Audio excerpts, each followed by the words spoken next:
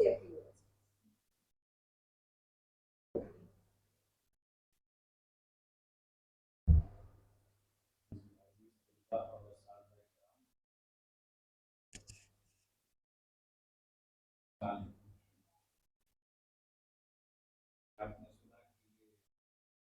Topic ہے، واقعی یہ بہت اہم ہے.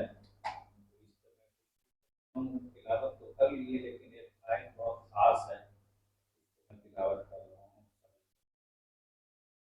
الحمد للہ وحدہ والصلاة والسلام علی من لا نبی بعدہ وعلی آلہ واصحابہ الذین اصطفیٰ.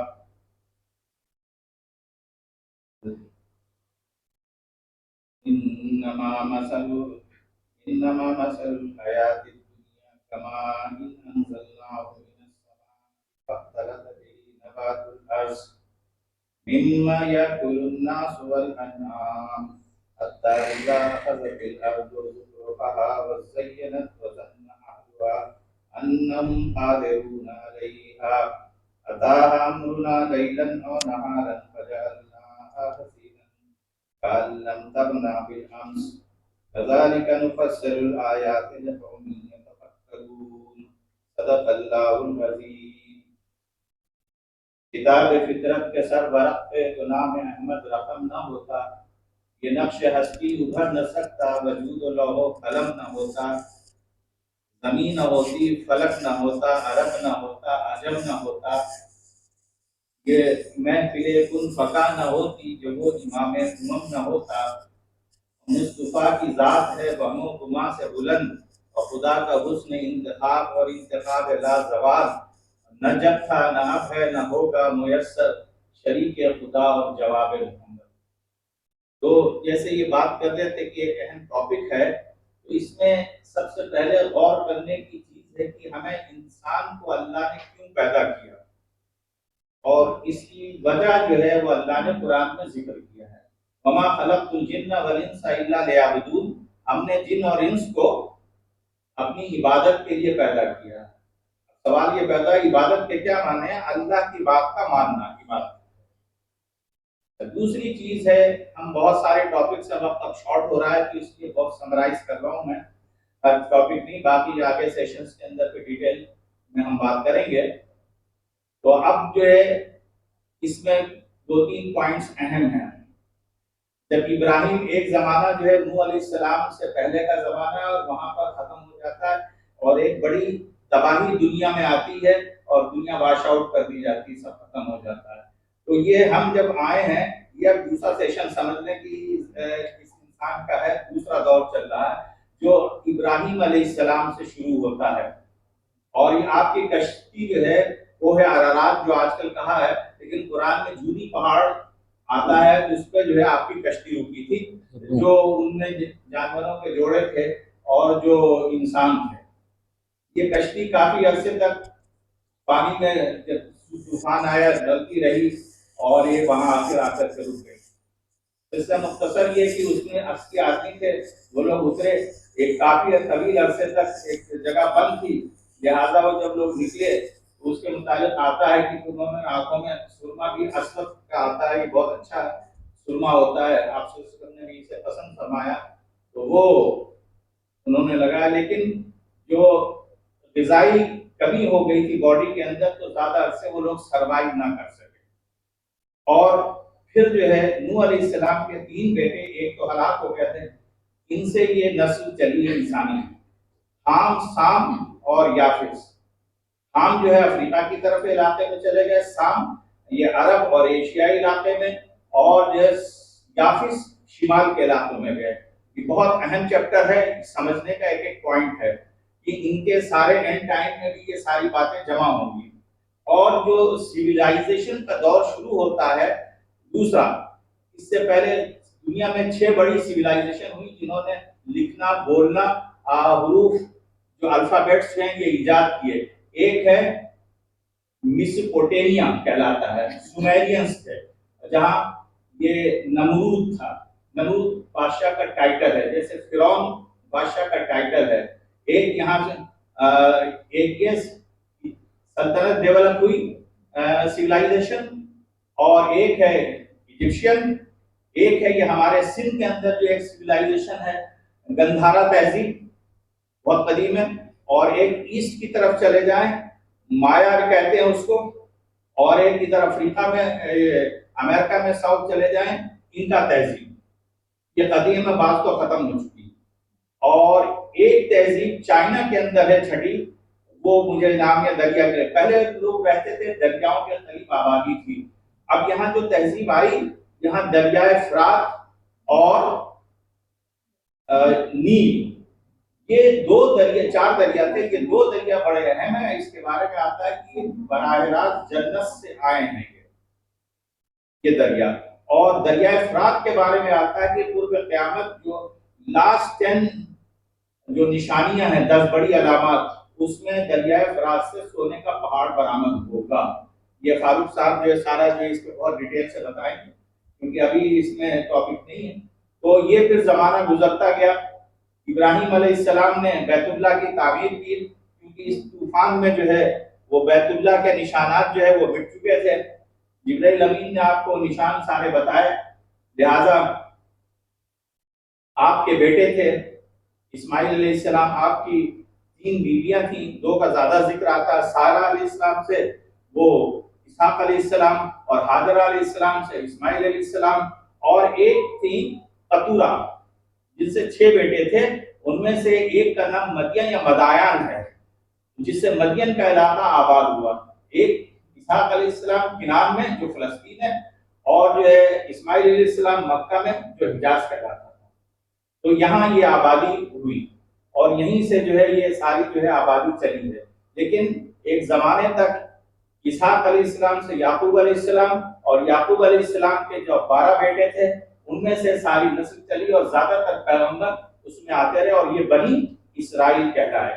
بنی اسرائیل کے آخری نبی جو ہیں وہ عیسیٰ علیہ السلام، عیسیٰ علیہ السلام کو انہوں نے قتل کیا اور بہت سے نبیوں کو قتل کرتے رہے، اللہ نے ان سے نبوت لے کر کے اب جو ہے بنی اسماعیل میں دے دی۔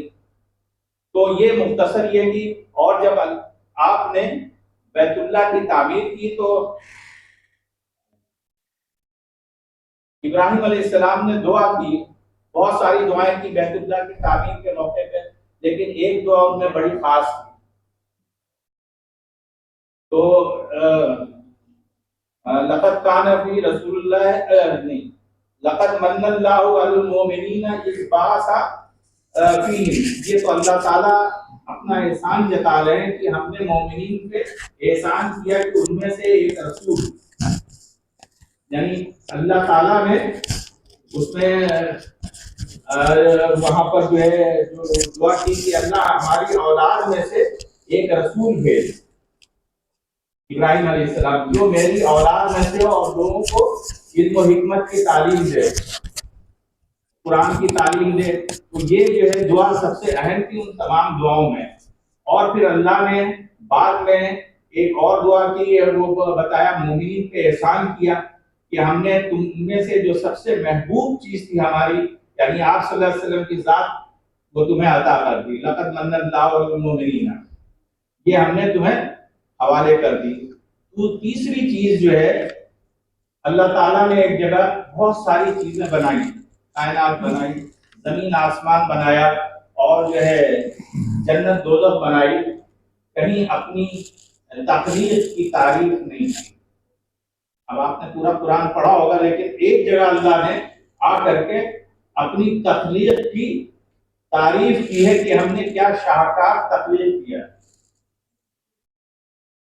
اور 4 قسمیں کھائی ہیں، والتین والزیتون وطور سینین وہذا البلد الامین، 2 کھانے کی چیزیں ہیں، تین، انجیر، زیتون، اور وطور سینین وہذا البلد الامین، طور سینا کی قسم اور امن کے شہر بلد الامین مکہ کی قسم کھائیں۔ لقد خلقنا الانسان فی احسن تقویم، کہ ہم نے انسان کو بہترین خلقت میں تخلیق کی، جتنی چیزیں ہم نے بنائی ہیں ان میں سب سے احسن بہترین تخلیق انسان کی ہے، لیکن اس کے باوجود بھی ایک جگہ اللہ تعالیٰ فرما رہے ہیں کہ انسان بڑا ناشکرا ہے، اور قسم کھا کے کہتے ہیں والعادیات ضبحا، گھوڑے کی قسم کھائی ہے، ان الانسان لربہ لکنود، کہ بے شک تحقیق انسان اپنے رب کا بڑا ناشکرا ہے۔ تو یہ سیشن شروع ہوگا، آپ اس میں مختلف ادوار کے مختلف حالات کا مطالعہ کریں گے۔ یہ مختصر میں نے گفتگو کی، ٹائم شارٹ ہے، اس لیے فاروق صاحب مین ان کا خطاب ہوگا، تو لہٰذا آپ اس کو غور سے سنیں اور تمام پوائنٹس کو غور کس طرح سے کائنات کی تخلیق ہوئی، انسان کے دنیا میں آنے کے کیا کیا مقاصد تھے. اور ایک بات بہت غور کرنے کی ہے کہ ہم دنیا میں بہت کام کرتے ہیں، بہت بڑے محلات بناتے ہیں، وہ بناتے ہیں، لیکن جب موت آتی سب چھوڑ کے چلے جاتے ہیں تو فائدہ کیا؟ اس کو قرآن کہتا ہے وَمَا الْحَيَاةُ الدُّنْيَا إِلَّا مَتَاعُ الْغُرُورِ، دھوکے کی زندگی ہے یہ. نمرود کا ذکر ہے، فرعون کا ذکر ہے. لہٰذا اسی پہ میں اختتام کرتا ہوں. وآخر دعوانا ان الحمدللہ رب العالمین. اب فاروق صاحب جو ہے ان سے آپ گفتگو سنیں.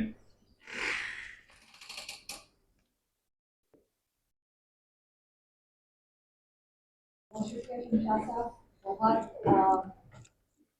آرٹیکولیٹڈ طریقے سے جو ہے آپ نے تحقیق باندھی ہے، اور میرے خیال میں تھوڑا سا سمجھ میں آنا شروع ہو گیا ہوگا ہمارے آڈینس کو کہ ہم کس حوالے سے بات کرنے جا رہے ہیں. دیکھیے، ہم اپنی شاہ صاحب نے جو بات کی ہے کہ ہم اتنے محلات بناتے ہیں، ہم اتنا کچھ کرتے ہیں، اتنی چیزوں کے پیچھے بھاگتے ہیں، ساری زندگی ہم بھاگتے رہتے ہیں، آخر میں جس طرح سے جس کنڈیشن میں آئے تھے اس کنڈیشن میں ہم جاتے ہیں خالی ہاتھ آئے تھے خالی ہاتھ. تو ہم ان چیزوں کو ہم نے امپورٹنس دینی ہے زندگی میں. کون سے ایسے علامات ہیں جن کو ہمیں انڈرسٹینڈ کرنا ہے، کون سے ایسی نشانیاں ہیں جن کو ہم نے اپنی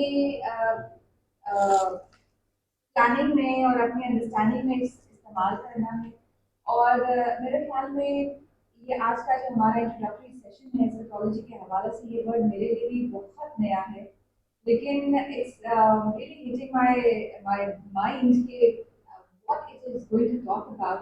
ہم نے اتنی ساری فلمیں دیکھی ہیں، 2012 ہے، 2012 ہے، سینٹ اینڈریاز ہے، اور اس طرح سے بہت ساری موویز ہیں جس میں ہم بہت ساری نشانیاں ہم کو دینے کی کوشش کی جا رہی ہے، لیکن ایک ڈفرینٹ پرسپیکٹو میں، ایک ڈفرینٹ طریقے سے. میں بہت شکر گزار ہوں فاروق رضا بجانی صاحب کا، انہوں نے ہمارے ڈپارٹمنٹ کو سلیکٹ کیا اور ہمیں یہ موقع دیا ہے کہ سبجیکٹ کو بھی اپنے اسٹوڈنٹس کے لیے ایک انٹرسٹنگ سبجیکٹ بنائیں. اور مے بی آج چند لوگ ہیں، میرے خیال میں I'm looking forward to it کہ نیکسٹ سیشن ہمارا اتنا ہوگا کہ ہمیں شاید دوسرا بڑا کمرہ استعمال کرنا. This is just the beginning for today. This is an introductory session to this topic, and afterwards we're going to start a series on it. So without wasting any more time, let's welcome Faruq Raza Al-Bajani Sahab, اور let's listen to him. اور میرا خیال میں وہ ہمارے وہ کیا کہتے ہیں چاروں طرف روشن کرنے والے ہیں. So thank you sir. جی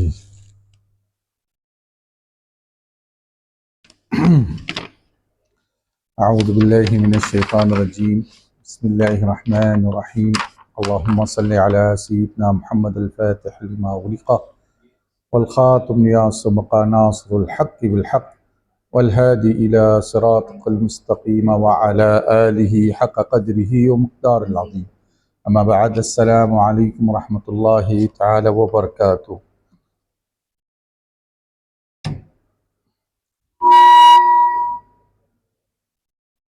جی جی آواز تو ویسے بھی سن رہے ہیں میرے خیال سے کوئی. ہاں جی، تعارف تو ہو ہی گیا میرا، اور میں بہت شکر گزار ہوں ڈاکٹر صاحبہ، ڈاکٹر سائمہ اختر صاحبہ کی. انہوں نے بہت تعاون کیا ہے میرے ساتھ. حالانکہ مختلف یونیورسٹیز اور دیگر ڈپارٹمنٹس میں لیکچر دے چکا ہوں، لیکن ان کی طرف سے ایک ایسی آفر آئی کہ جس کو میں دل سے مشکور ہوں کہ میں اللہ تعالیٰ سے طلبگار تھا کہ مجھے کچھ ایسا موقع ملے جس پہ میں یونیورسٹی لیول پہ سیریز کروں. اور آگے جا کے میری بڑی خواہش ہے کہ اس سبجیکٹ کو as a course study degree level پر پڑھایا جائے، کیونکہ یہ ایک چھوٹا سا کورس نہیں ہے، صرف اس میں پیشن گوئیاں نہیں ہے، یہ بہت ریلیٹڈ سبجیکٹ ہے. اس میں تمام میجر سبجیکٹس جو ہے نا اس کو آپ کور اپ کرتے ہیں. اس کے بعد جا کر آپ کوئی ایکسپلین کر سکتے ہیں، کسی چیز کو پریڈکٹ کر سکتے ہیں کہ یہ چیز جو ہے اگر قرآن حدیث ہے، بیسک چیز تو قرآن حدیث ہے، یہ بتائی گئی ہے، تو اس میں سائنس کا کتنا دخل ہے، سائنس اس کو کتنا ایکنالج کرتا ہے، تو یہ چیزیں اور وہ چیزیں میں بیان کروں گا. لیکن اس کا جو بیسک کانسیپٹ ہے ایسٹرولوجی کا، وہ کہاں سے آیا؟ وہ حدیث ہے حضرت حذیفہ رضی اللہ عنہ کی کہ آپ فرماتے ہیں کہ لوگ نبی کریم صلی اللہ علیہ وسلم سے سوال کرتے تھے خیر کے متعلق، پر میں شر کے متعلق پوچھتا تھا، اس لیے کہ میں اگر اس کو پاؤں تو کس طریقے سے اس چیلنج کو فیس کر سکوں۔ میں حدیث کا خلاصہ بیان کر رہا ہوں۔ ایکچولی ایسٹرولوجی جو ہے اس حدیث کے کانسیپٹ کو لے کر چلتی ہے، یعنی آپ کو جو قرآن حدیث میں اور دیگر ایتھنس کی بکس میں، پرانی ایشینس بکس میں جو آپ کو چیزیں ملتی ہے پریڈکشنز کو، اور اگر آپ اس کو سائنس کے طور پہ مطالعہ کریں تو آپ کو سمجھ میں آ جائیں گے کہ آپ اس چیلنج کو کس طریقے سے قبول کریں گے اور کس طریقے سے لے کے چلیں گے۔ ایسٹرولوجی کا تعلق محض پیشن گوئی سے نہیں ہے، کیونکہ یہ پیشن گوئیاں جو ہے بعض اوقات روحانی بھی ہوتی ہے، اسپریچولیٹی بھی طور پر بھی ہوتی ہے۔ یہاں پہ آپ تصویر دیکھ رہے ہیں، نمبر 1 جو ہے نوسٹراڈامس کی ہے۔ یہ شخصیت تھی 16ویں صدی کے اندر،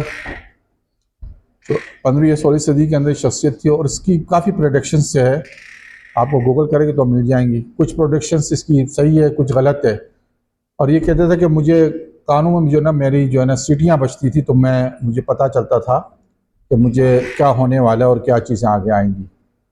تو یہ اس کے حوالے سے۔ اس کے بعد دوسری نمبر 2 پر ہے، خاتون ہیں، اس کا نام ہے بابا ونگا، ایک ادھیڑ بڈھی خاتون ہے، اور یہ اندھی ہے، بچپن سے اندھی ہو چکی تھی، اور اس نے بڑی پریڈکشنز کی ہوئی ہے۔ کچھ پریڈکشن جو ہے اس کی لیٹیسی پوری ہوئی ہے، جس میں پرنسس ڈائنا کی ڈیٹ کی پریڈکشن تھی، 11 سپٹمبر کی پریڈکشن تھی، امریکہ کی جو 44th پریزیڈنٹ تھے باراک اوباما جو بلیک تھے، اس کے متعلق بھی اس کی پریڈکشن تھی جو پوری ہوئی ہے۔ اور لیکن کچھ پریڈکشن ہے جو نہیں پوری ہوئی، جیسا کہ اس نے کہا تھا 2010 سے لے کے 16 تک نیوکلر وار ہوگا، وہ نہیں ہوئی۔ تو پریڈکشنز کا تعلق روحانیات سے ہوتا ہے، لیکن ایسٹرولوجی کا تعلق محض روحانیات سے نہیں ہے۔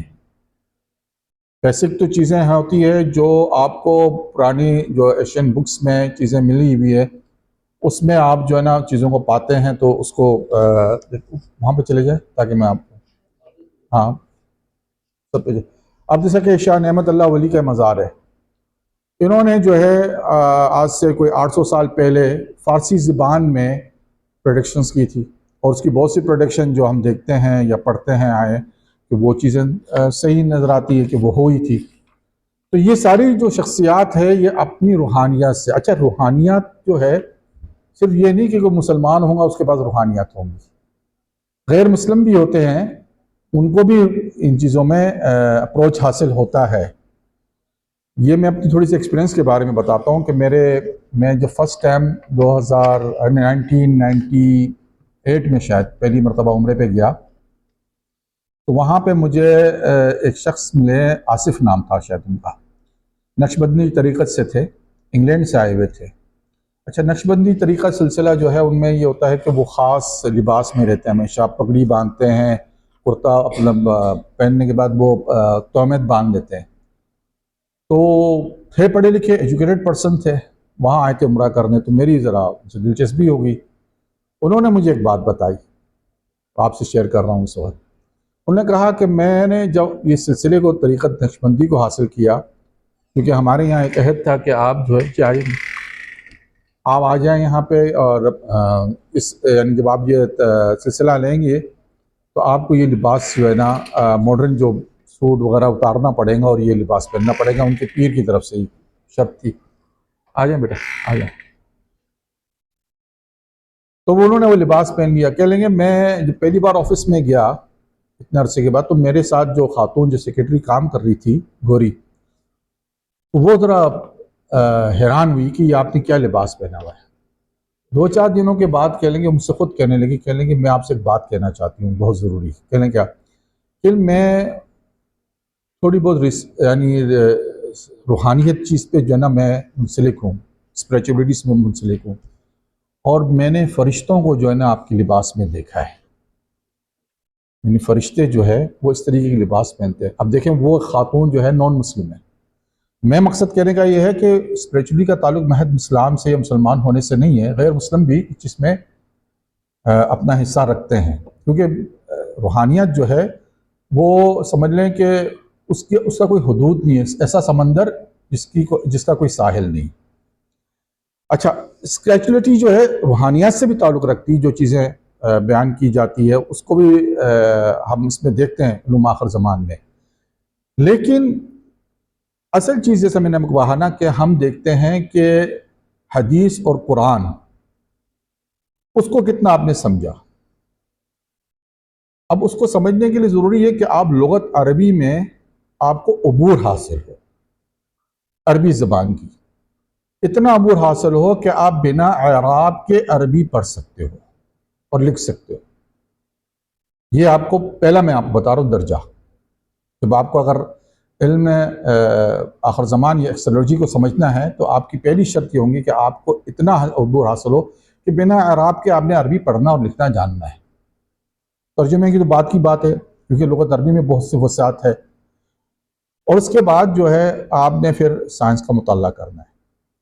اچھا، ایک ابھی بات ہو رہی تھی، میڈم نے بھی ذکر کر لیا کہ ہم نے 2012 میں ایک فلم دیکھی تھی، مایا کیلنڈر کے اوپر بنی تھی۔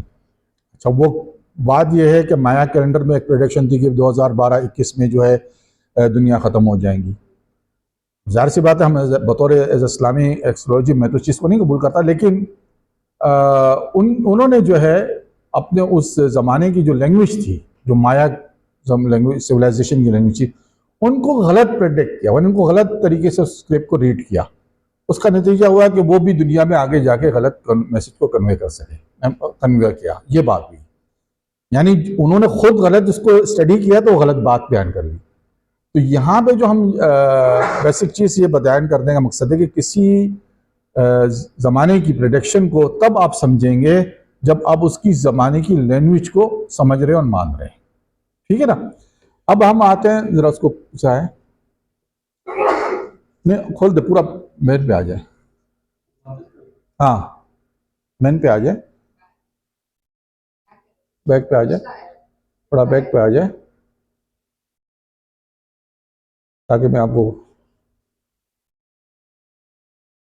اچھا یہ کر لیں اور یہ کر لیں، اور یہ کی بات یہ ہے، ہاں آرٹ کر لیں، ایڈ کر لیں۔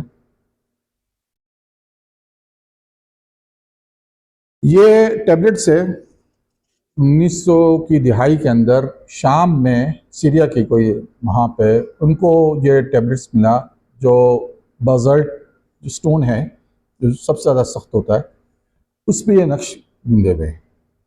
آپ اس ٹیبلٹس میں تصویر دیکھ رہے ہیں نا، اچھا نمبر 10 ڈالیں، یہ اس کی دوسری سائڈ ہے، 180 ڈگری اس کو جب بدلا ہے آپ نے تو اس میں دوسری تصویر آئی ہے۔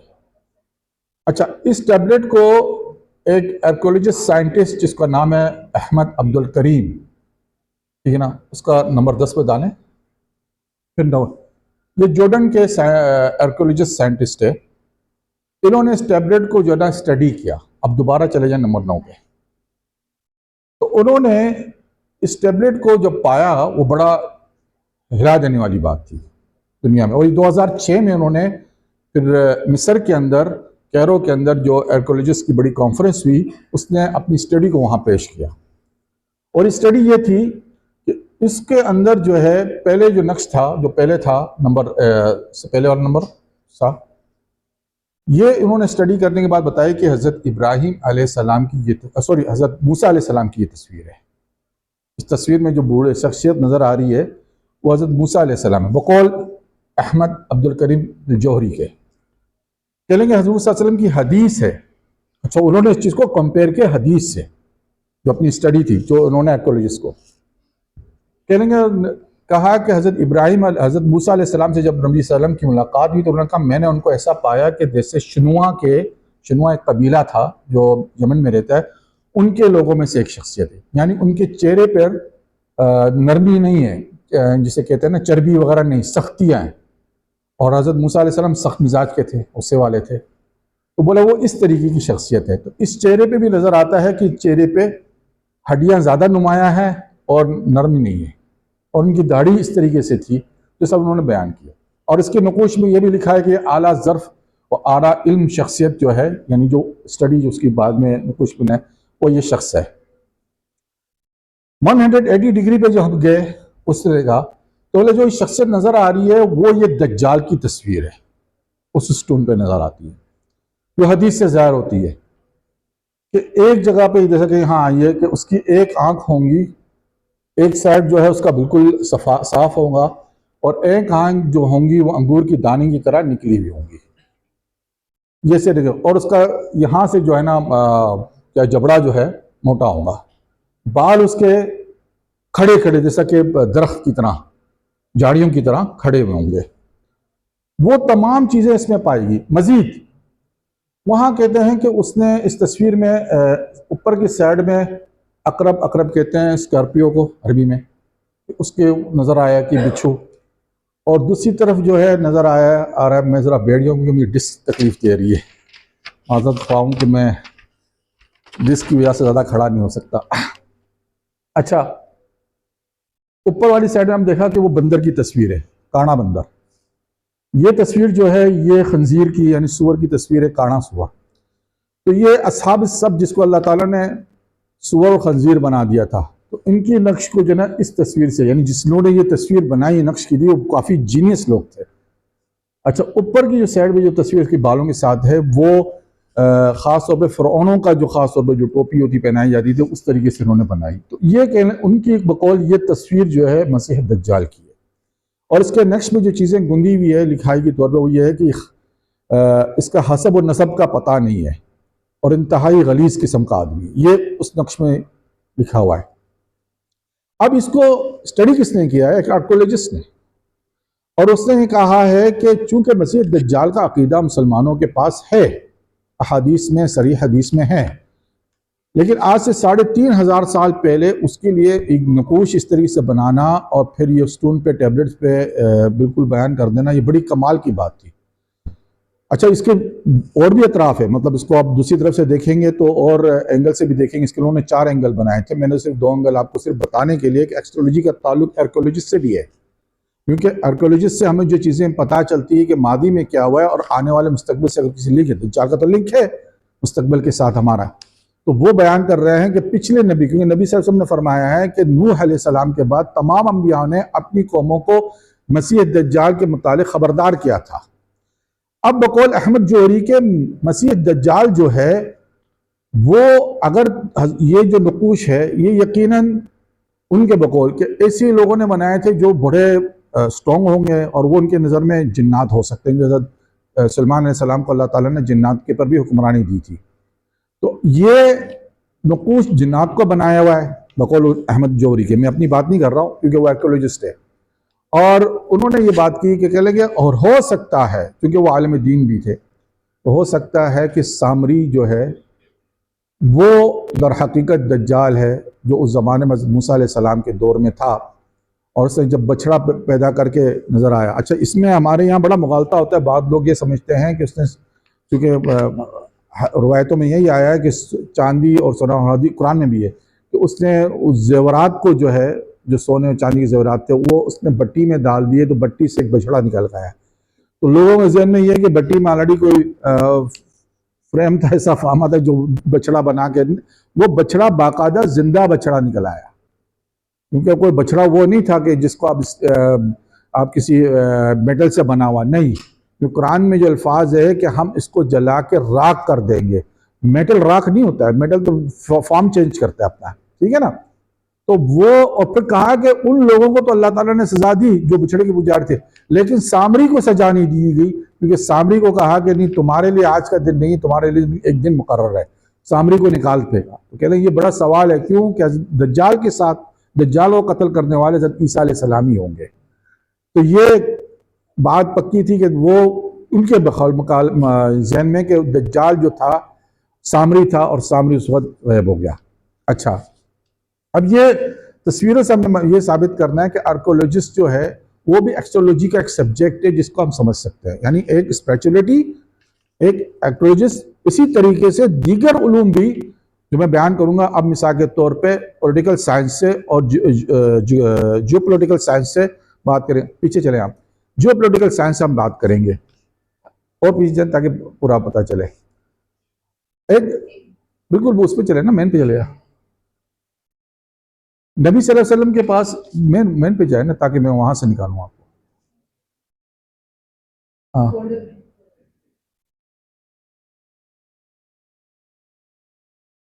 ہاں ٹھیک ہے. نبی صلی اللہ علیہ وسلم کے پاس ایک بڑی مشہور حدیث ہے جو متفق علیہ حدیث یعنی بخاری و مسلم کی حدیث ہے کہ حضرت جبریل علیہ السلام آپ کے پاس تشریف لائے اور آپ سے سوالات پوچھے، آپ نے جوابات دیے. عبداللہ بن عمر نے یہ حدیث اپنے والد حضرت عمر سے منقول کی ہے اور آپ نے فرمایا کہ جب وہ شخص ہمارے پاس آیا تو ہم میں سے نہیں تھا اور نہ ہمیں مسافر لگتا تھا، کیونکہ وہ بالکل ایسی لباس میں آیا تھا کہ جس پہ گرد و غبار بھی نہیں تھے اور بالکل سفید لباس اور بال بھی اس کے بالکل کالے، تو ایسا لگ نہیں رہا تھا کہ یہ شخص مسافر ہے اور نہ یہ ہم میں سے تھا کہ ہمیں ان کو جانتے ہو. اور آ کے نبی صلی اللہ علیہ وسلم کے پاس بالکل قریب بیٹھ گئے اور آپ سے پہلے تو اسلام پوچھا، پھر ایمان پوچھا. آخری سوال جو انہوں نے پوچھا کہ قیامت کب آئے گی. آپ صلی اللہ علیہ وسلم نے کہا کہ پوچھنے والے کا علم بتانے والے علم کے برابر ہے، یعنی میں آپ سے زیادہ نہیں جانتا. اچھا، اس میں کہیں یہ نہیں بات کی کہ رسول صلی اللہ علیہ وسلم نے فرمایا ہو کہ مجھے نہیں معلوم. کچھ لوگ اس کی انٹرپریٹیشن یہ کرتے ہیں کہ جناب مجھے نبی صلی اللہ علیہ وسلم نے فرمایا کہ مجھے نہیں معلوم. عربی کے الفاظ یہ نہیں ہے. الفاظ یہ ہے کہ مجھے میرا علم یعنی بتانے والے کا علم پوچھنے والے کے علم سے زیادہ نہیں ہے، یعنی جتنا آپ جانتے اتنا میں جانتا ہوں. ٹھیک ہے نا. وہ مراد یہ تھا کہ اس بات کو ظاہر نہیں کرنا. کیوں نہیں ظاہر کرنا ہم انشاءاللہ سیشن میں بتائیں گے، جب ایکسٹرولوجی کی ساری سیشن چلیں گے سب بتائیں گے کیوں نہیں نبی صلی اللہ علیہ وسلم نے اس چیز کو ظاہر نہیں کیا. کیونکہ اس کا تعلق پھر بنتا ہے کاؤنٹنگ سے، جسے کہتے ہیں نا آپ کہتے ہیں لائٹ ایئر سے، جو آپ کو گننا ہوگا ٹھیک ہے نا، اس سبجیکٹ سے بنتا ہے کہ لائٹ ایئر کس طریقے سے گنے جاتے ہیں، دنیا کے سولار سسٹم کیا ہے اور دنیا کے سولار سسٹم سے آپ باہر نکل جاتے تو وہ سسٹم کیا بنتا ہے. تو ان چیزوں کو سمجھنا ہوگا، پھر ہم بتائیں گے نبی صلی اللہ علیہ وسلم نے کیوں نہیں بتایا. اب حضور صلی اللہ علیہ وسلم نے جو دو باتیں کی ہے وہ جیو پولیٹکس سے تعلق رکھتی ہے. کیا باتیں کی؟ کہنے کہ ننگے دھڑنگے لوگ پیروں سے جو ہے نا اور جسم سے ننگے دھڑنگے، آپ چلیں جائیں نمبر 4 اور نمبر 5 پہ. ننگے دھڑنگے لوگ نمبر 4 اور نمبر 5 ڈائریکٹ چلے جاتے تھے نا آپ ڈائریکٹ. ہاں یہ عرب ہیں بدو. اچھا، میری پیدائش شارجہ کی ہے تو میں نے ان کو اپنی نظروں سے دیکھا ہے ان حالات میں.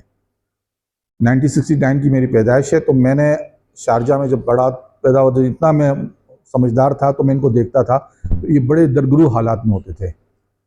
تو یہ اس زمانے میں جب ان کے پاس پیٹرول نہیں تھا. اور ذرا جائیں آگے 8، یہ دیکھیں ان کی یہ حالت تھی.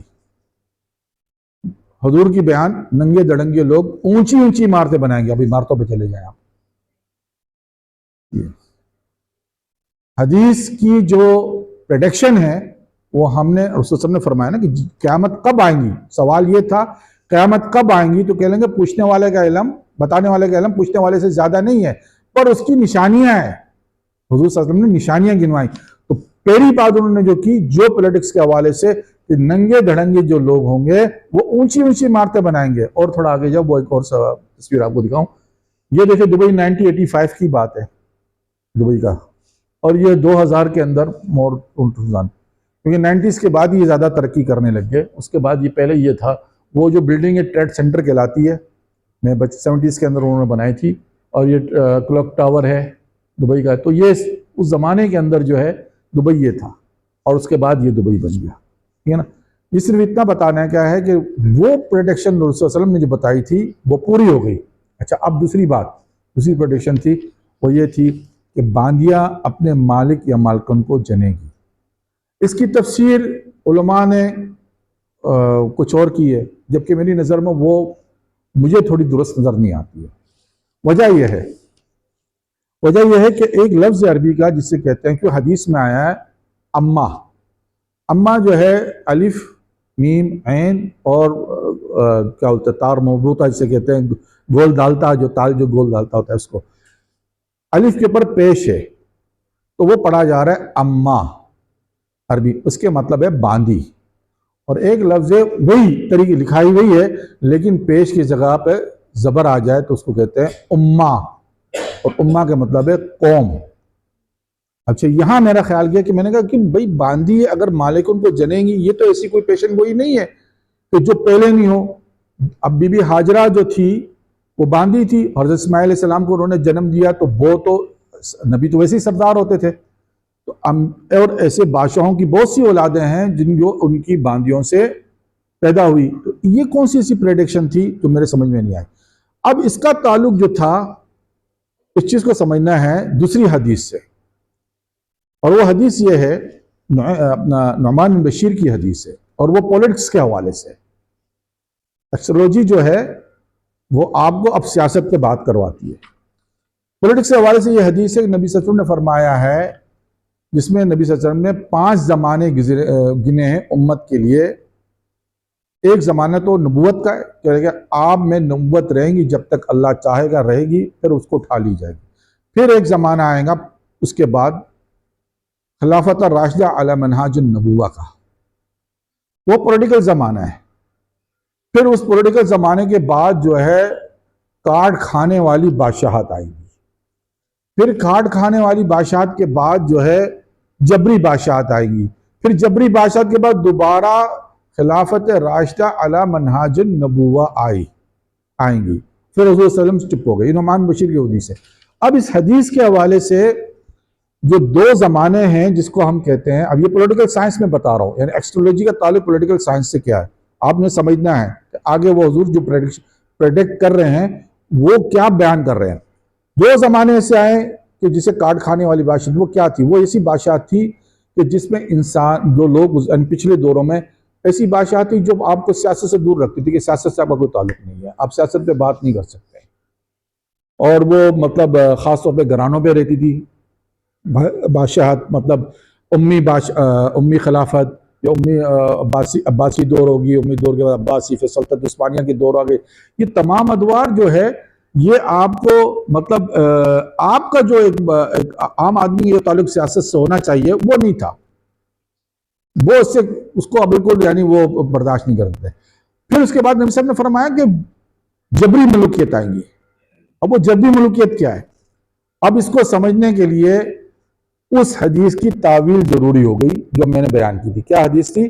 جس میں رسول نے فرمایا کہ باندیاں اپنے مالک یا مالکوں کو چلیں گی. اصل میں اگر لفظ میں نے احتمال کیا کہ ہو سکتا ہے کہ سننے والے کو یہ لفظ ملے، کیونکہ حدیث جو بیان کر رہے تھے زمان اور مکان کے لحاظ سے تلفظ بدلتا رہتا ہے، تو ہو سکتا ہے ان کے ذہن میں امہ نہیں سمجھ میں آیا اور اماں سمجھ میں آ گیا، کیونکہ یہ ان کو سمجھ میں نہیں آیا کہ قوم کیسا جن سکتی ہے اپنے مالکن کو. وہ تو سمجھ میں نہیں آتی تھی بات. تو اس زمانے کے حساب سے تو شاید وہ سمجھے کہ اماں کہا گیا ہو، یہ بھی احتمال ہے. لیکن اگر کہے کہ نہیں بالکل وہی الفاظ استعمال ہوئے، تو اس سے مراد یہ ہو جاتی ہے کہ حضور صلی اللہ علیہ وسلم نے اس کی تعبیر اس زمانے کے لیے رکھی جب قوم اس کو پائیں گی تو سمجھ جائیں گی کہ ایسا دور آئے گا جب قومیں باندیاں بنا لی جائیں گی اور پھر ان سے ان کے حکمران جبری طور پہ چنے جائیں گے، یعنی جنے جائیں گے، جو آج ہمارے دور ہے فارم 47 کا. ایک فیکٹ ہے، میں بیان کرنے میں حرج نہیں ہے. آپ میں سے بہت بیشتر جو ووٹ کے لائق ہے، میں نے خود ووٹ دیا ہے، آپ نے بھی ووٹ دیا ہوں گا، اور آپ کو پتہ ہے کہ رزلٹ وہ نہیں آیا. میجورٹی جنہوں نے ووٹ دیا وہ رزلٹ نہیں آیا، تو مطلب ہم پہ جبری حکومت ہے. ان لوگوں کو چنایا گیا ہے جو ہمارے نہیں ہے، ہم سے وہ. تو یہ جبری حکومت جو ہے یہ بھی قیامت کی علامتوں میں سے ایک علامت ہے جو پوری ہو گئی. ٹھیک ہے نا؟ تو ایسٹرولوجی آپ کو پڑھاتی ہے سائنس، آپ کو اکنامکس، آپ کو آرکیولوجسٹ، آپ کو اسپریچولیٹی، آپ کو تمام میجر سبجیکٹ جو آپ دیکھا تقریباً یہاں پہ 80 ڈپارٹمنٹ سے نا، 80 ڈپارٹمنٹ کو آپ ایسٹرولوجی میں پائیں گے، کسی نہ کسی حدیث میں، قرآن کی کسی نہ پریڈکشن میں، کہیں نہ کہیں پہ. اب ہم آتے ہیں پیچھے تھوڑا جائیں، جہاں سے میں نے یونیورسٹی کا دورہ شروع کیا. یعنی میں پہلے تو نیو ٹی وی پہ پوڈ کاسٹ پہ آتا رہا. سب سے پیچھے چلے جائیں اور نمبر 1 پہ آئے. نمبر 1 نہیں نمبر پہ خیال وہ ڈاکٹر کارل ساگا پہ جائے. نمبر 11 ہاں سوری. یہ اصل چیز یہ تھی کہ میں اپنی ریسرچ میں ایک زمانے کو پا رہا تھا جو سورۃ دخان سے تعلق رکھتا ہے اور سورۃ فلق سے تعلق رکھتا ہے اور حدیث ایک آتی جسے حدیث دہیمہ، جس کا معنی ہے کالی اندھیری مصیبت، یعنی اس کے لغوی معنی اس سے تعلق رکھتا ہے۔ تو میں نے یہ چیز کو سمجھ لیا تھا کہ ایک زمانہ ایسا آئے گا، جو میری کتاب کی پبلش میں بھی اس کو میں نے ذکر کیا ہوا ہے، آپ دیکھ سکتے ہیں کہ نیوکلر فیشن ہے، بم کا دھماکہ ہوا ہے، یہ میری کتاب ہے وقت آخر۔ تو اس میں، لیکن اس میں وہ ٹرمز مجھے نہیں مل رہے تھے سائنس کے، کہ یار وہ سائنس میں کوئی تعلق ہے۔ جب کتاب چھپنے کو چلی گئی تو تب میرے ہاتھ میں اینی جیکبسن کی ایک ویڈیو ہاتھ میں پہلے آئی یوٹیوب پہ۔ ایک خاتون ہے، امریکن جرنلسٹ ہے، جو خاص طور پہ نیوکلر وار اور نیوکلر سیناریو کو کور کرتی ہے۔ ابھی حال ہی میں اس کی ایک بک آئی ہے نیوکلر وار سیناریو کے نام سے، اور ان میں کوئی 7 کتاب کی وہ آتھرس ہے۔ اچھا، اس کی تمام انفارمیشن جو ہے، جو بیسکلی وہ اکٹھا کرتی ہے as a journalist, Pentagon, CIA، Congress, white house, یعنی ان بڑے بڑے اداروں سے جو ہے نا اس کے پاس انفارمیشن آتی ہے، عام نہیں۔ وہ بڑی ہم سن لیں نام، اس کو آپ لکھ لیں اینی جیکبسن، تو آپ کو مل جائیں گے، بڑی انٹرویوز دیتی ہے۔ تو انہوں نے پھر اس بات کو کہا، ریوائز کیا، ان کی میں نے پوری اس کو سنا تو بعد میں مجھے پایا کہ ڈاکٹر کارل ساگان نے 1983 میں ایک ریسرچ پیپر لکھا تھا انہوں نے ایک میگزین کو، جس کا نام تھا نیوکلر ونٹر۔ نیوکلر ونٹر وہ ہے کہ نیوکلر جنگ کے بعد ایک زمانہ آئے گا جس میں جو ہے ایک کلاؤڈ آ جائے گا اور آپ کی دنیا کو فریز کر لے گا، 20 سے 30 ڈگری مائنس کر لے گا، اور اس کے بعد جو ہے ایک سخت ترین دور شروع ہوگا۔ پہلے تو گراؤنڈ زیرو پہ، اور اس کے بعد اس حالات میں مرنے والے کوئی 5 ارب لوگ کا خاتمہ ہو جائے گا۔ یہ تمام چیزیں مجھے اپنی ایکسولوجی میں ملتی ہے، لیکن ٹرمز نہیں مل رہے تھے کہ بھئی یہ کوئی نیوکلر ونٹر بھی کوئی لفظ ہے، تو وہ مجھے سائنس سے ملی، مجھے سائنس کی طرف جانا پڑا۔ اسی وجہ سے میں نے یونیورسٹی کا دورہ شروع کر دیا، کیونکہ آپ ماشاءاللہ سائنس کے بھی اسٹوڈنٹس ہیں، بقول مدارس کے تو نہیں سنتے ہیں ہمیں میری باتیں، لیکن آپ لوگوں نے مجھے ویلکم کیا، تو اس لیے میں آپ کی طرف بار بار آتا ہوں۔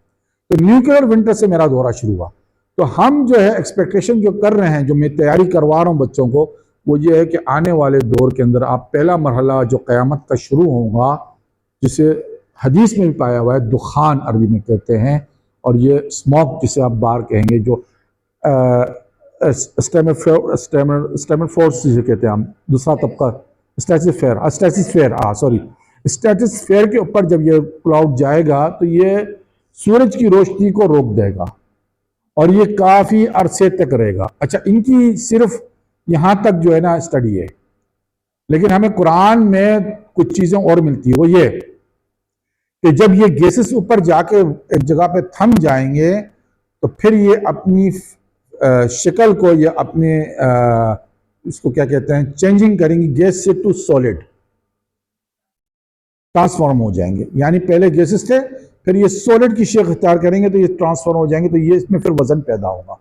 جب یہ وزن پیدا ہوگا تو دوبارہ زمین پہ لپکیں گے۔ جب لپکیں گے تو قرآن شریف کی آیت کہ تم جب ایمان لاؤ گے، سورۃ ملک کی آیت نمبر 17 ہے، جب تم ایمان لاؤ گے، جب آسمان سے اللہ تعالیٰ پتھر برسائے گا، یہ وہ آیت پوری ہوگی۔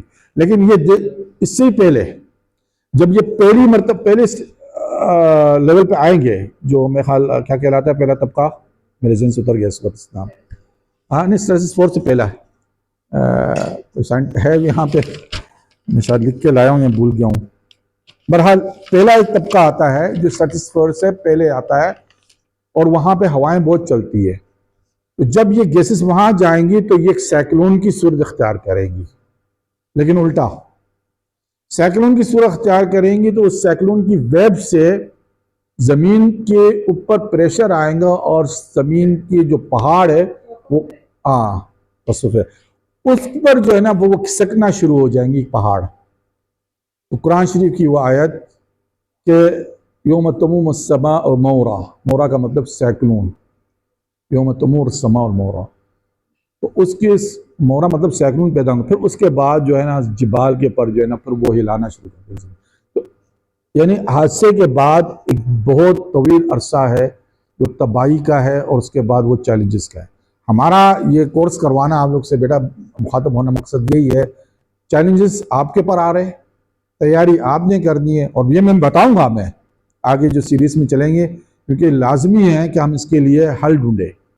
دنیا میں اب جیسا کہ آپ نے ابھی حال ہی میں ایران اور اسرائیل کی جنگ دیکھی، آپ یہ دیکھا کہ اسرائیل نے کیا کیا ہے کہ انڈر گراؤنڈ بنکرس بنائے ہوئے، اپنے لوگوں کو فوراً وہ چھپا دیتا تھا، کیونکہ ان کی اسٹڈی تھی، ٹھیک ہے نا، اسٹڈی کی ہوئی کہ انہوں نے انڈر گراؤنڈ میں، سوئٹزرلینڈ کے اندر قانون ہے کہ ہر جو بھی گھر بناتا ہے انڈر گراؤنڈ بنکرس بنائے، ٹھیک ہے نا۔ امریکہ میں بڑے بڑے جو ہے ملٹی ملینر سے انڈر گراؤنڈ بنکرس بنا رہے ہیں۔ ہمارے یہاں برصغیر میں اس کے حوالے سے نہ ڈسکشن ہوتی ہے نہ بات چیت ہو رہی ہے۔ چائنا میں باقاعدہ کورس کرایا جا رہا ہے، نیوکلیر جنگ کے بعد کیا حالات اس میں آئیں گے۔ رشیا اپنی تیاری کر رہا ہے کہ ہمیں آیوڈین زیادہ حاصل کرنا چاہیے، کیونکہ ریڈیشن کے بعد جو چیزیں پھیلیں گی وہ انسانوں کے، اس پہ میں نے یہی کورس کروانا ہے، اور تمام ڈپارٹمنٹ کو مجھے لینا ہے کہ آپ اپنی چیز بتائیں اور پھر اس کو مجھے قرآن و حدیث سے آپ کو ثابت کرنا ہے کہ یہ چیز ہو کے رہے گی۔ تو یہاں تک میں اپنے اس کو روکتا ہوں۔ کیا ٹائم ہو گیا میڈم؟ تو آپ سوالات کا سلسلہ شروع کر لیں، جو آپ کو پوچھنا ہے مجھ سے پوچھیں، میں حاضر ہوں۔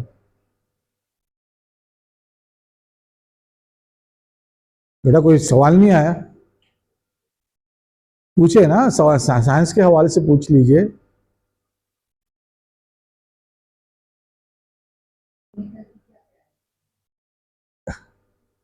کچھ ذہن میں آ رہا ہوگا نا، سوال تو آ رہا ہوگا، کچھ نہ کچھ تو آتا ہے۔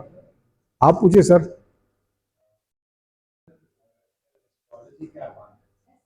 ایکسٹرولوجی، ہاں،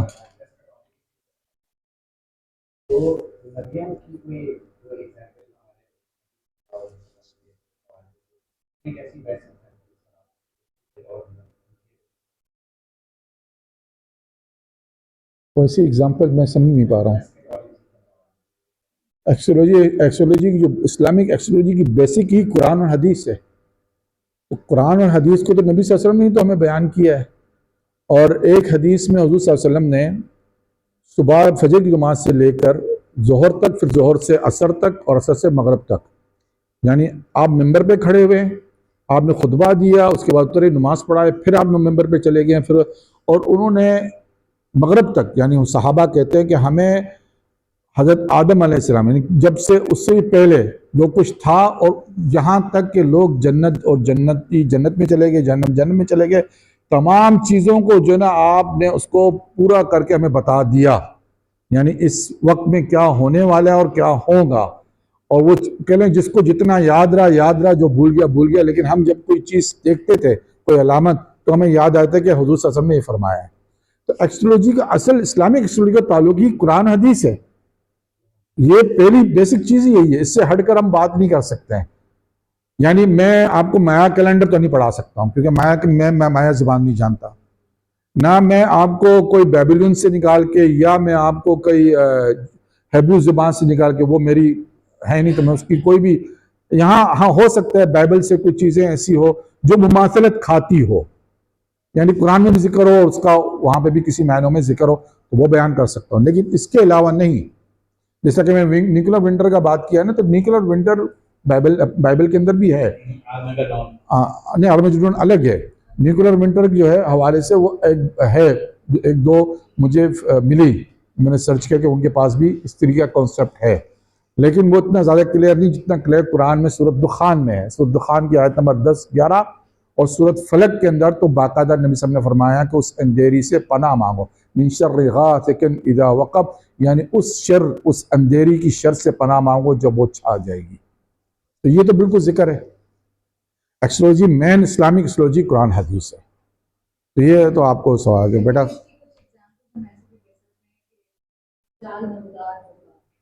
ہاں تو وہ پریڈکشن سے نا، وہ تو پریڈکشن سے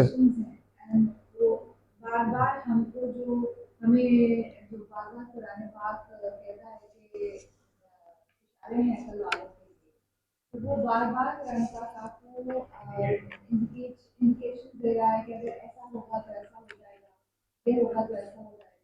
ایک آگ ہوگی جو سب کو اکٹھا کر کے جگہ پہ لے جائے گی، وہ آخری ہے، بالکل آخری ہے۔ نہیں چلیں گے، وہ میں سمجھ گیا آپ کیا چلانا چاہ رہے ہیں، وہ نہیں چلیں گی بھی، لیکن ہم سیریز میں رکھیں گے نا ساری چیزوں کو۔ ہاں اس وقت جو ہم یہ، چونکہ میں نا انٹروڈکشن سیشن تھا، تو میں نے کوشش کی ہے کہ اس کو بات کر رہے ہیں نا، یہ دخان، یہ وہ ہے 10 آخری کی، کہ یہ پہلے واقع ہوگی، اور یہ نیوکلیئر وار ہے، جس کو پہلا مرحلہ ہاں، اور اس کو دخان عربی میں کہا ہے، سورہ دخان آیت نمبر 10 اور 11 پر یوم تاتی السماء بدخان مبین یخشن ناسا، پوری دنیا کو گھیرے گا، ہاں کا عذاب یعنی دردناک عذاب ہے۔ تو یہ جو ہے نا پہلا مرحلہ فیس کریں گے ایکسلوجی کے اندر، سب سے پہلا مرحلہ ہوا ہے وہ نیوکلر وار ہے۔ اور اس تین کو چیزیں چلے ہیں جائیں گے۔ پروفیسر ڈاکٹر صاحب، تین چیزیں جو ہیں نا ہمیں اسلامک ایکسلوجی میں بالکل کلیئر ملتی ہے اگر ہم انالائز کرتے ہیں ساری چیزوں کو، حدیث کو قرآن کو انالائز کرتے تو کیا تین چیزیں بالکل تصویر کو واضح کر دیتی ہے، اور وہ کیا ہے؟ آپ اسٹون ایج میں، نو ماڈرن سائنس، بالکل ماڈرن ایرا نہیں ہے، اسٹون ایج میں جیوگرافی کے طور پر آپ محدود ہیں، ایریا محدود ہو چکے آپ کے، اور ڈیموگرافی یعنی تعداد کے لحاظ سے آپ بہت کم ہیں۔ یہ میں آپ کو صحیح بتا رہا ہوں کہ اس کو میں ثابت کروں گا، آگے جب سیریز چلیں گی آپ کو بتاؤں گا کون سی آیت کون سی چیزیں آپ کو بتاتی ہے۔ آپ کو بس اتنا بتا دیتا ہوں کہ یہ تین چیزیں جب وقوع ہو سکتی ہے، یعنی اگر آپ ہسٹری دیکھیں گے، جب بھی کوئی واقعہ ہوتا ہے نا بڑا دنیا میں حادثہ، مثال کے طور پہ ہم پارٹیشن لیتے ہیں نا، ہندوستان پاکستان کی پارٹیشن لے لیں چھوٹی سی بات کو، تو کتنے لوگ جو نا راستے میں شہید ہو گئے، جغرافی طور پہ دو ملک بن گئے، ٹھیک ہے نا، تو آبادی بھی تناسب کے حساب سے بدلی گئی اور جغرافی طور پہ بھی محدود دی، مطلب ایک بڑے واقعے کی وجہ سے۔ تو یہ تین چیزیں جو ہے جو بتا رہی ہے کہ ایک تو اسٹون ایج میں جانا، اور دماغی طور سے کم ہو جانا، جغرافی طور پر محدود ہونا، ایک ہی بات کو اشارہ کر رہی ہے کہ دنیا میں ایک بڑی نیوکلر جنگ آئیں گی، کیونکہ نیوکلر جنگ کے علاوہ کوئی اور چیزیں نہیں نظر آتی ہے۔ اگر آپ سائنٹسٹ سے پوچھیں گے کہ اگر نیوکلر جنگ ہو جائے تو پھر ہم کہاں ہوں گے، تو آپ کہیں گے آپ اسٹون ایج میں آؤں جائیں گے، وہ تو آپ کو دوسرا جواب ہی نہیں دیں گا، کہیں گے بھائی اس کے بعد تو آپ نے وہاں چلے جانا ہے، کیونکہ نیوکلر جنگ آپ کو کچھ چھوڑ، جہاں پہ چرنوبل آج سے کچھ 40 سال پہلے آپ کو شاید یاد ہوگا، ہاں ایک لیکیج ہوا تھا، ایکسپلوژن نہیں لیکیج تھا، آج تک اس ایریا کو کہاں تک کتنے کلومیٹر تک جو ہے نا اس کی ریڈیشن ابھی تک پڑی ہوئی ہے، سیز کیا ہوا نا، کیوں ریڈیشن آ رہی ہے نا۔ تو اسی طریقے سے قرآن حدیث میں ریڈیشن کا ذکر ہے، حدیث میں نہیں صرف دخان نہیں، ایک جو میں نے حدیث دہیمہ پڑھی ہے اس میں ہے کہ اس میں ذکر ہے، نبی صلی اللہ علیہ وسلم نے فرمایا کہ کسی کو چھوڑیں گی نہیں، لطمہ، لطمہ عربی میں کہتے ہیں لگانے کو، یعنی ایسا کہ آپ کی لال ہو جائے گا، چہرہ لال ہو جائے، جسم لال ہو جائے۔ عربی میں جب چماٹ لگتی ہے تو کیسے لال ہو جاتا ہے نا، تو ریڈیشن لگنے سے کیا ہوتا ہے؟ گورا ہو جاتا ہے آدمی، لال ہی ہو جاتا ہے۔ ریڈیشن تو ایک چیز ہے نا، یعنی پاور، نیوکلیر ریڈیشن، تو نبی صلی اللہ علیہ وسلم نے اس کا ذکر کیا ہے حدیث میں، ریڈیشن کا بھی ذکر کیا ہے، لیکن سائنس اس کو سمجھ سکتی ہے، مولانا صاحب نہیں سمجھ سکتے ہیں، میں آپ کو بتا دوں، مولوی حضرات نہیں سمجھیں گے، آپ سمجھ جائیں گے اگر آپ سائنس کے اسٹوڈنٹس ہیں، ٹھیک ہے نا۔ تو ان چیزوں کا ذکر کیا ہے، ہم ان چیزوں کو سمجھانے کے لیے کہ اگر نیوکلیر جنگ ہے تو آپ کی تیاری کیا ہے، 0/0، اس وقت 0/0 ہے، باقی دوسری قومیں کر رہی تیاری۔ اب یہ یونیورسٹی لیول پہ ہم نے اس لیے سٹارٹ کیا کورس کو، یعنی ہماری جو اپنی خواہش ہے کہ بھائی آپ ریسرچ کا دروازہ کھولیں، ڈگائیں، اور اپنے لیے کوئی راستہ اپنے، کیونکہ کراچی یونیورسٹی میں فوڈ ڈپارٹمنٹ ہے نا ایک، وہاں پہ ڈاکٹر غضنفر صاحب میں ملاقات نہیں ہوئی ہے، لیکن میں نے عفران غضنفر نام ہے، اچھا، جنہوں نے ایک مشین بنائی ہے جو فوڈ کو سٹور کر لیتی ہے 10 سال 20 سال کے لیے، ایسی کچھ نا، اس چیز کی ضرورت پڑے گی۔ نارمل کے اندر ہاں گرینز کو وہ اسٹور کریں، آگے کے لیے نا، تو یہی بات ہے، ان چیزوں کو ضرورت، آپ اس کو اہمیت دینا پڑیں گی ہمیں، ہمارے لیے، میں بطور ایکسلوجی آپ کو یہی بتا رہا ہوں کہ یہ سائنس کو آپ کو ضرورت پڑے گی، آپ کو یہ مولوی حضرات نہیں بتائیں گے معذرت کے ساتھ، کیونکہ مولوی حضرات کی ایک میں بات سیدھی کرتا ہوں، شاید میری ویڈیو بھی بنے گی، البٹ بھی ہوں گے، کافی تنقید ہوں گی، الٹا سیدھا بولا بھی جائیں گا، برداشت کر لوں گا۔ 16 سال لگتے ہیں آپ لوگ کو گریجویٹ ہونے میں، ان کو 8 سال لگتے ہیں فتویٰ دینے میں، درس نظامی، 8 سال کے بعد وہ دنیا کو کافر، مسلمان اور دیگر فتووں میں قابل ہو جاتا ہے، اور یہاں 16 سال کے بعد بھی وہ جھجکتا ہے کہ میں کچھ لکھوں کہ نہیں لکھوں۔ جی سوال میرا ہے ہمارے دین میں، تو دین میں ہر فتوے یا کسی بھی اسلامک ڈیسیجن کا جو رائٹ دیا ہوا ہے وہ عالم دین یا مسلم دیا ہے، تو ہم اس طریقے سے اس دیکھیں یہ چیز تو ہمارے حدیثوں میں بھی ہے، میں اس سے انکار نہیں کرتا، یہ بات بس کہنا ہے آپ کو بتا نہیں میں بتا رہا ہوں، اب میں آپ کو بتا رہا ہوں کس اینگل سے میں بات کر رہا ہوں۔ دیکھیں بات یہ ہوتی ہے کہ جہاں تک تعلق ہے ایمانیات اور فقہی مسائل کا، میں بطور خود مقلد ہوں امام ابو حنیفہ کا، اور میرے سے اگر کوئی مسئلے آتے ہیں نماز کے حوالے سے، زکوٰۃ کے حوالے سے، کچھ بھی ہو تو میں علماء سے ہی رجوع کرتا ہوں، وہاں تک تو ٹھیک ہے سارے معاملہ، ٹھیک ہے نا، نہ میں کسی کو کہتا ہوں نہ کوئی نیا فقہ لے کے آ جاؤ اسٹڈی کرو، نہیں۔ جہاں تک تعلق ہے علامات الساعہ کا، اس میں اللہ تعالیٰ خود کہتا ہے کہ تدبر کرو، فہم کرو، اپنے استعمال کرو۔ ایمانیات کا تعلق ہو گیا تو اسے اللہ تعالیٰ نے فرما دیا کہ صرف آپ نے تسلیم کرنا ہے اور اس کی پیروی کرنی ہے، یعنی جو تعلق احکام شریعہ سے ہے، جو تعلق آپ کی ایمانیات سے ہے، فقہی مسائل، وہ صرف آپ کو اس پہ آپ نے صرف حکم بجا لانا ہے۔ لیکن جہاں اللہ تعالیٰ اپنی نشانی بیان کرتی ہے، میں خود ان جامعات میں بہت کوشش کر رہا ہوں کہ اس چیز کو ڈیلیور کروں، وہ سننے کو تیار ہی نہیں ہوتے ہیں۔ دارالعلوم فرنگی میں بھی ہم گئے ہم اپنی چیز کو لے کے گئے پرپوزل کہ بھائی یہ تعلق جو ہے سائنس سے ہے، علامات الساعہ آخری زمانے کی علامات۔ اب مثال کے طور پہ ایک حدیث ہے، اب میں آپ کو حدیث مجبور ہو گیا ہوں، حضرت نے پوچھا سوال، ایک حدیث ہے لا تقوم الساعة حتى تقتلان فئتان عظيمتان تقول بينهما مقتل عظيمة ودعوتهما واحدة۔ یہ حدیث ہمیشہ میں ریپیٹ کرتا رہتا ہوں کہ اس حدیث کا تعلق نیوکلر جنگ سے۔ اب وہ حدیث یہ بیان ترجمہ یہ ہے کہ قیامت تب تک کھڑی نہیں ہوں گی جب تک دو عظیم گروہ ایک عظیم جنگ نہ کر لے اور ان دونوں کا ایک ہی دعویٰ ہوگا یا ایک ان دونوں کو دعوت پہ لائیں گی اس پر، اس کا یہ مفہوم بن گیا۔ اب اس حدیث کو 1000 سال پہلے قریب علامہ عینی رحمۃ اللہ علیہ اہل سنت کے بڑے جید علماء سے انہوں نے اس کی ایک تشریح کی، اجتہاد ہوئی، ان کو کوئی وحی تو آیا نہیں، اجتہاداً تشریح کی، لیکن میرے نظر میں وہ تشریح بھی غلط ہے۔ کیوں؟ کیونکہ پہلی تو بات یہ کہ حدیث کو جب ہم پڑھتے ہیں تو سب سے پہلے ہم اس کا استدلال سمجھتے ہیں، یہ کیا بیان کرنا چاہ رہی ہے۔ تو حدیث کا ٹوٹل سمپل استدلال ہے عبرت، ایک ایسی جنگ ہوں گی جو انسانیت کے لیے عبرت ہوں گی، جس کی کوئی نظیر ماضی میں ہوں گی نہ مستقبل میں ملیں گی۔ اس حدیث کا ایک استدلال ہے، آپ اس کا ترجمہ بعد میں اس کی آپ تشریح کریں، پہلے تو استدلال کو سمجھیں۔ علامہ عینی نے اس حدیث کو اٹھا کے بیان کر دیا کہ حضرت علی اور حضرت معاویہ کے بیچ میں جو جنگ تھی وہی حدیث سے بیان کر رہی ہے، اور اکثر علماء اس بات پہ کہتے ہیں ہاں یہ بات صحیح ہے، حالانکہ غلط ہے۔ کیوں؟ کہ پہلے تو اہل سنت کے مسلک کے نقطہ نظر سے دیکھیں گے کہ ہم صحابہ کے پر ایسی چسپا نہیں کرتے ہیں جو بطور عبرت بیان کیا جائے، یہ تو مسلک کے عقیدے کے حساب سے بات ہوئی۔ دوسری یہ ہے کہ حدیث میں نہ صحابہ کا ذکر ہے نہ مومنین کا ذکر ہے۔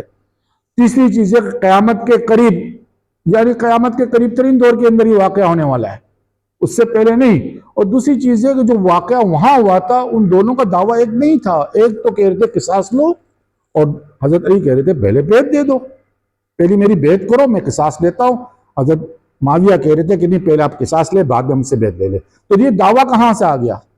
انہوں نے دعویٰ یہ کہہ دیا کہ دعوے کا بنا دیا کہ دونوں ایک دوسرے کو اپنے آپ کو مسلمان کہتے تھے۔ ارے بھائی تو دوسرے کو تو وہ کافر نہیں کہتے تھے نا، اگر وہ اپنے آپ کو مسلمان کہہ رہے تو سامنے والے کو کافر تو نہیں کہہ رہے۔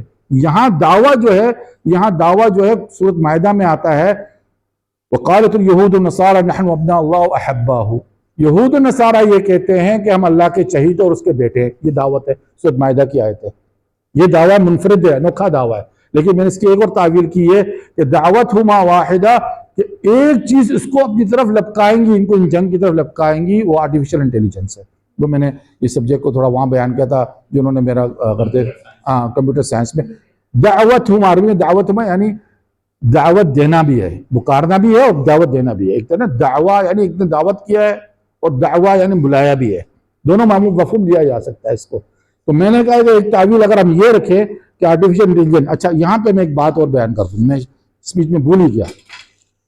2022 میں کانگریس نے رینڈ کارپوریشن کو، جو امریکہ کی سب سے بڑی تھنک ٹینک ہے رینڈ کارپوریشن، اس کو یہ دیا تھا کہ آپ جو ہے ایک رپورٹ بنائیں کہ دنیا کو کن چیزوں کے آنے والے مستقبل میں کن کن چیزوں سے جو ہے نا نقصان ہو سکتا ہے، رسک اٹھانا جاتا ہے پڑے گا۔ تو انہوں نے بنایا تھا جو رپورٹ بنائی تھی اس کو گلوبل